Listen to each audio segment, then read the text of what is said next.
This is SCB TV News, and these are the local headlines. The four cities that make up Henry County are asking for a bigger slice of the splost pie. Stockbridge is considering adding a brunch bill to the November ballot, and a former Henry County police officer is indicted on charges stemming from a 2017 accident. These stories and more are coming up when we come back on SCB TV News.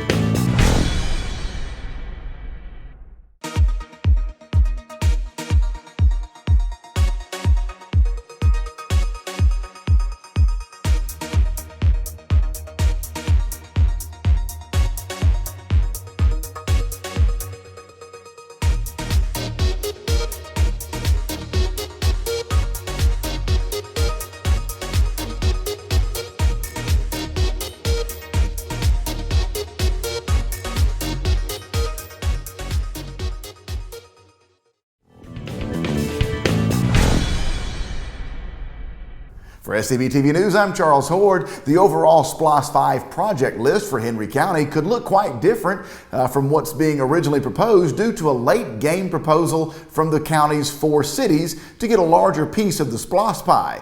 Differences in philosophy between the Henry County and its four cities at a meeting on Thursday could lead to the SPLOST agreement going down to a 70-30 split rather than a 75-25 split that has been discussed previously. In other words, the county would receive 70% of the funds, while the four cities would split the remaining 30% of the funds. The county and its four cities, McDonough, Stockbridge, Hampton, and Locust Grove, met on Thursday to discuss the SPLOST proposal. The county had approved a project list at a recent Henry County BOC meeting based on the 75-25 split. If the split was moved to a 70-30 split, the county hinted that it would go away from a proposed intergovernmental agreement with the four cities, which would allow the use of so-called level 2 projects, but would also shorten the SPLOST program from 6 years down to 5 years, which would shorten the revenue generated for both the cities and the county.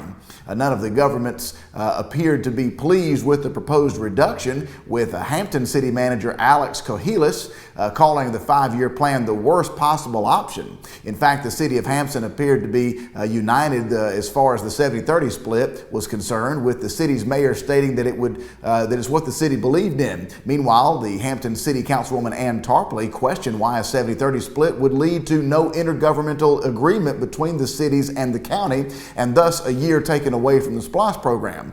After the meeting, County Manager Sherry Hobson Matthews said that the county is not in a position to revise the SPLOST project list to go from a 75-25 split to a 70-30 revenue split. It's this late in the running. No action was taken on the SPLOST revenue split at the Thursday meeting. The Board of Commissioners will discuss on July 9th whether to go with the proposed 70-30 split or keep the existing 75-25 split.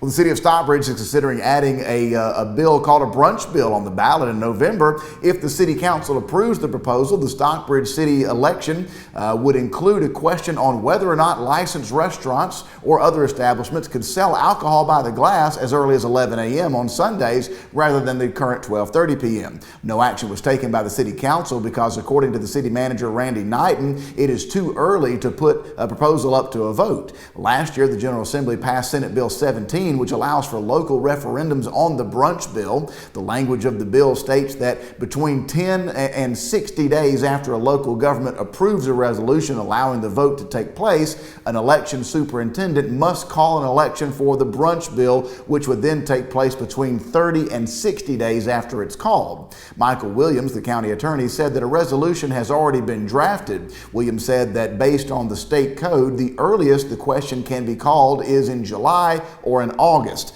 A resolution has to be voted on and then approved if the city council would need to notify the election superintendent.